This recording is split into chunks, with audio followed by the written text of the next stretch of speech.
Hi guys, another Solomon's Tales. This one's a good one.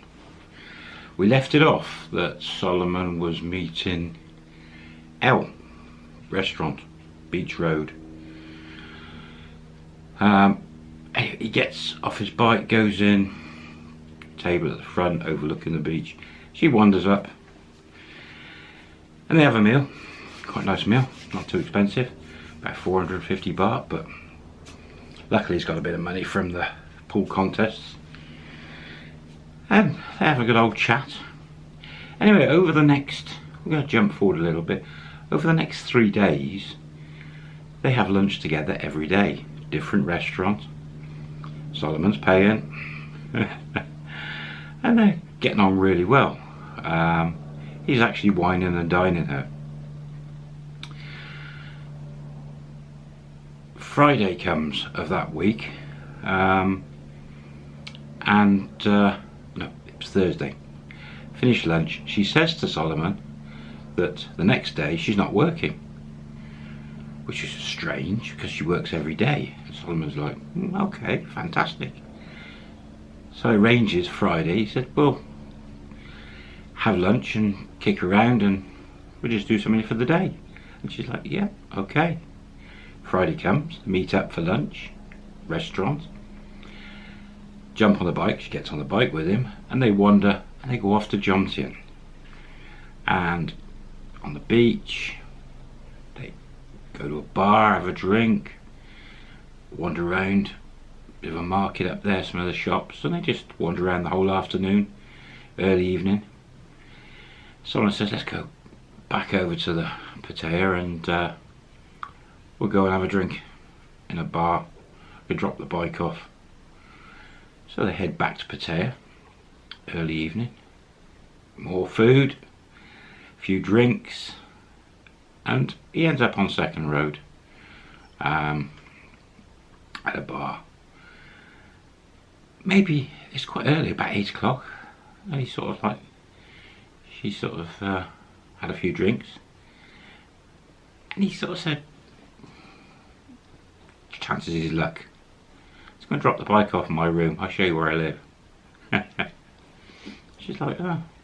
So he does. They get on the bike, back down to his room, drop the bike off and takes her up to his room. And the inevitable, you know, he's been whining the diner now for over a week or so, and yeah, they end up in an aerobics lesson. Now, this is about 8 o'clock. Let's just say that it was the worst aerobics lesson Solimon has ever been involved in. It was terrible. Built up expectations so high, being that she's so gorgeous and all the rest of it. Terrible.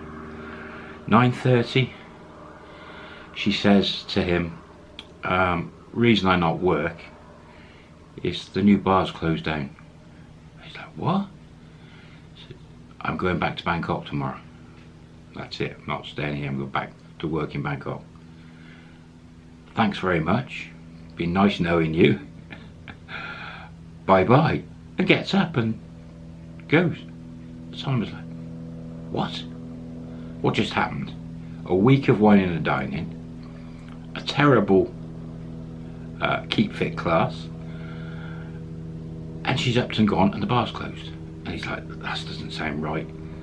And it's about 9:30. Right, jumps up, quick shower, changes, downstairs, onto the bike, straight down Beach Road, round the back, parks the bike, Marine Disco, cuts through, goes to the bar, doors closed, black paper on the inside, sign in Thai and English, bar closed. He's like, what? He turns around and just complete luck, looks across the road, there's a bar and there's Chris, the manager, at the bar drinking.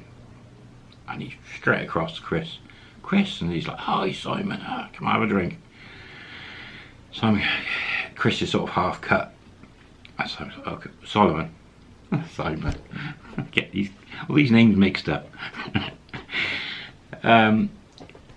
have a drink. So he gets on the bar next, on the store next to him. What's happened, Chris? Why is the bar, what's going on?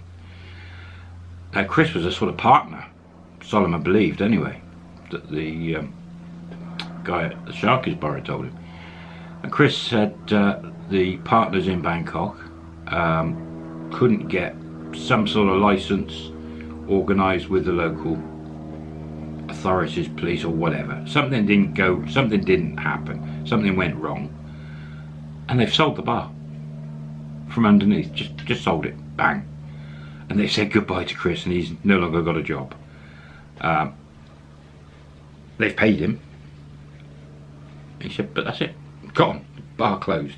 He said, I've already rung my old job, the Go-Go Bar, that group, and they've said I could come back because the guy who's took over is not brilliant and I was alright and they're happy. And so I was like, well, that's good, you got a job. He said, yeah, but back to that dump, as in working every day for not much money. He said, oh, he said, I'm getting fed up with it. He said, but I want to stay here, don't want to go home, so I'm back to work tomorrow. And Solomon says, oh, I'll come and see you, I'll drop in. And Chris is like, yeah. Anyway, just chat on a bit. Solomon finishes his drink and says, right, I'm heading off. This is about, I don't know, now about 10:30. And he thinks, oh, well, that's not good. So there was a bit of a lead for a possible job in that Go-Go if that guy didn't work out. That's gone. So job hunting out the window. So he's well cheesed off. He's cheesed off that Elle, the gorgeous girl, was hopeless in one department as a girlfriend, potential, and now she's gone to Bangkok. He, oh, what a day. And all the money he spent whining and dining her. See the stunning girls. Oh dear, there's a lesson there. Anyway, jumps back on his bike. He thinks, oh, cheesed off, back to his room. And he arrives, parks the bike up the steps, and he thinks, oh, I fancy a beer. I'm going to stick my head in, see if Sue's there and say hello. And he goes in the door, cashier's there, and Sue's there, but she's got sort of walking towards the door, leaving. And he's like, hi, how are you? She said, oh, glad I caught you. You're still looking for work? And he's like, yeah. He said, I'm not having much luck. She said, 10 o'clock tomorrow morning, Saturday morning, meet me here. I might have something for you. And he's like, oh, okay. That sounds fantastic. Oh, right, okay. And off she walks past him out the door. Anyway, Solomon was like, oh, good and bad day. I'm going to have a beer. He never has beer in there. He always has his free coffee. And he goes round and sits where Sue normally sits, with his back to the goldfish bowl. Cashier, give me a beer. And the cashier's like, oh, okay. Costs you money. He's like, yeah, give me a beer. She gives him a beer. And so he's sort of cheesed off still, and he's like, potential, maybe something, but he's just a bit fed up and disappointed for the day. Tap on his shoulder, and he turns around, and it's Winky. I'm going to call her Winky. The girl that works in the soapy massage, top heavy, quite attractive. She's about 40 though, so she's probably a bit older than Solomon, but attractive. Taps him on the shoulder, says hi, and he's like, oh, hi. As you can see, he's a little bit down. She's like, what's... She plonks herself on the seat next to him. What's up? What's up? And she speaks great English. What's up? And then he's, for some reason, I don't know why he decided to tell her about how he was sort of looking for a girlfriend and dated this girl for a week or so. And he told her everything. That the aerobics had been absolutely terrible, and now she's gone to Bangkok, and he's like, can't find a job, and he's cheesed off. And Winky's like, Anyway, Solomon's beer, he's knocked the beer back, and he's like, I'm going to bed. Dumps it on, pulls 100 baht out, cashier, and she gives him some change. At this point, Winky leans over to the cashier, whispering to her, and then the cashier's laughing. Solomon's like, whatever. Anyway, he gets up, Winky grabs his arm and he's like, yes. She goes, let's go room. Goes, what? She goes, come here. And she drags him out the door and he's like, oh no, what now, God. And she almost drags him up to his room. She knows where his room is. Goes in the room, and what follows, how can one put this? What are those chocolates called? Is it M&M's or S&M's? A very dominant, senior aerobics, Zumba instructor takes control in that room for the whole night. Very bossy, very educational. Let's just say Solimon had probably the best workout he's ever had in his life. Yeah, it's very hard to very senior instructor. If this was a karate lesson, they would be a 6th Dan. So Winky, they wake up in the morning. Winky was very firm, very bossy, very strong, very dominant, quite hard. Yet in the morning, woke up, was very affectionate and soft. And immediately, a different aerobics soft lesson happened. Solimon was gobsmacked, absolutely gobsmacked. He just had an incredible night. Mind you, he felt like he'd been trampled on by a herd of elephants, his poor body. And Winky's like, food, up, bossy, get up. And he's like, what have I done? He's like, oh no, it's what you do. And he's like, I not want girlfriend, not have money for girlfriend. She's like, whatever. You know, it's like, my Ben Rye, whatever. She just smiles at him. Anyway, they get up, dressed. He doesn't even have a shower. Out. And it's early, it's only about 8 o'clock. He's conscious of the time because he's got that 10 o'clock meeting. Out they go, jump on the bike, wrong way up, Soy 4, up to Second Road, wrong way down Second Road, across the road, cafe.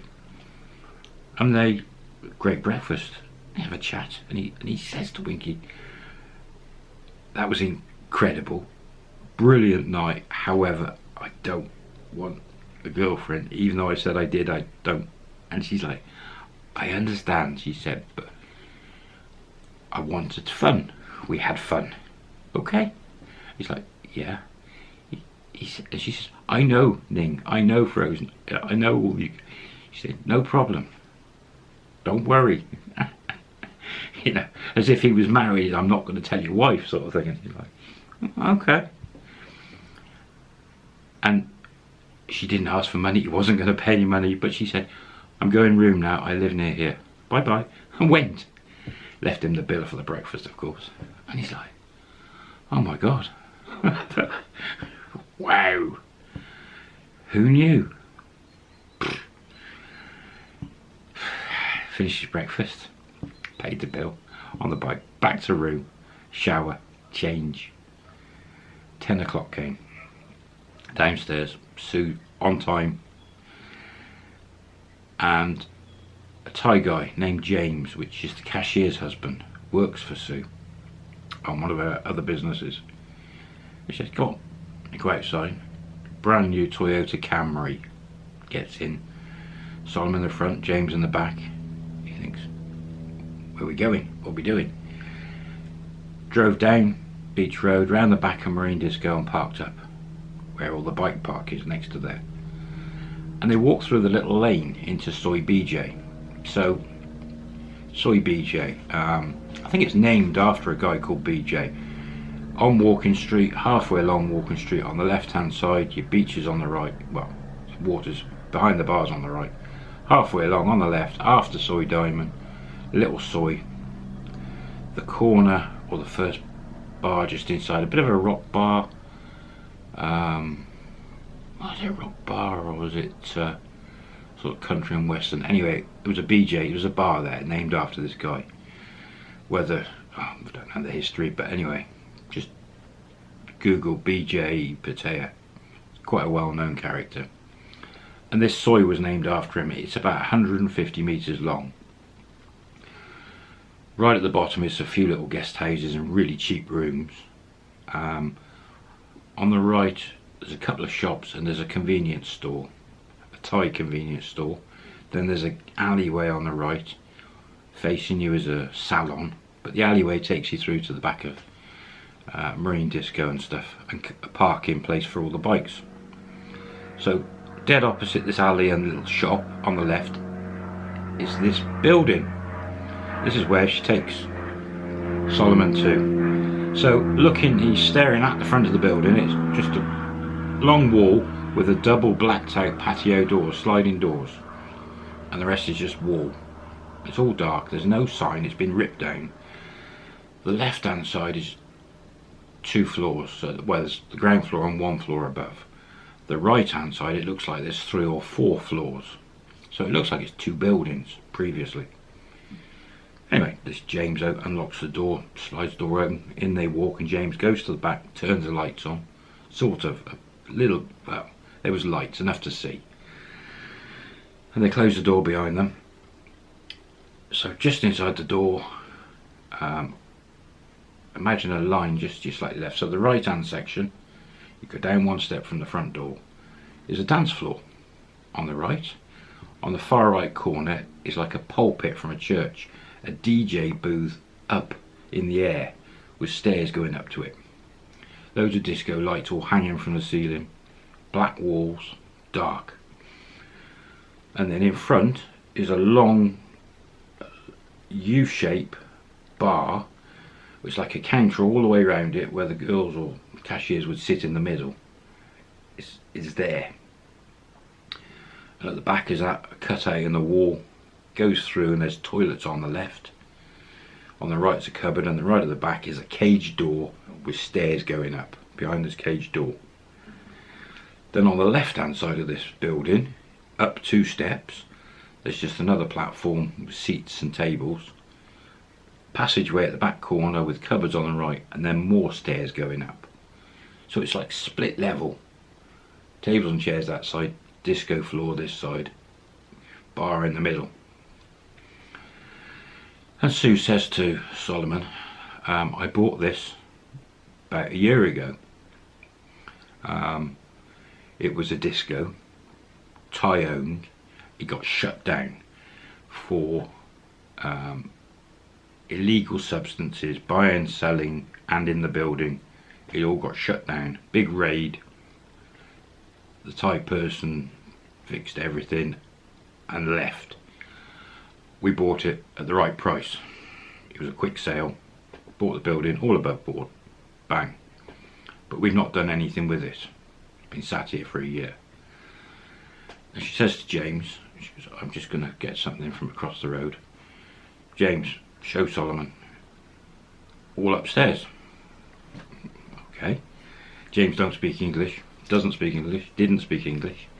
So he leads him to the right hand side at the back, through the cage door and up the stairs. 3 rooms on the first floor. Themed rooms. These turned out they were short time rooms. They were rooms for rent for 2 or 3 hours at a time. All tiled. There was double bed in there, a shower ensuite. They were just really kinky rooms on this floor. Different vibrant coloured tile walls and things with different lighting. Upstairs to the next floor, again 3 rooms, same sort of style, but the one room, the third room, was a normal room, not tiled, but then had an ensuite which had a huge jacuzzi, where you stepped up to the jacuzzi. Really nice. Top floor was 4 rooms, again all tiled rooms. Now you came back down to the first floor, went in the room at the back, and there was another door through this room, which took you to the only floor above the left-hand side, and that was just a huge big room with desks in it, like an office. And they walked through this office floor, down the stairs at the back, and came out back downstairs on the left-hand side. Very strange. So he'd had the guided tour. There was no doors at the back. There were small little windows in each room at the back, but no doors, no exit. The front door was the only exit. And Sue was back in by this point when they come back down, and she had her handbag on the top. As I said to Solomon, you said you were looking for work. She said,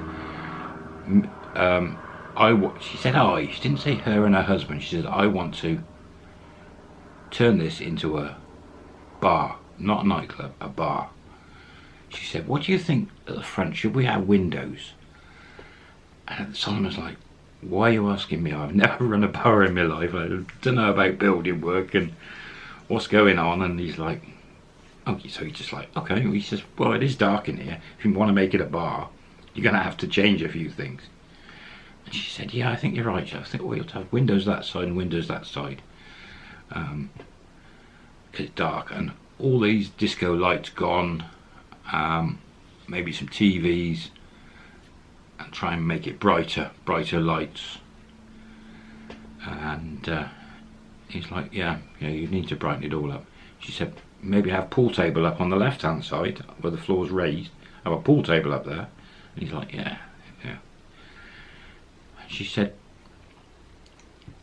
will you have a think about maybe working for me, managing this bar? She said, let me know what money you want and what your thoughts are about this bar. And she pulled out of her handbag another set of keys and said, here's the keys for here.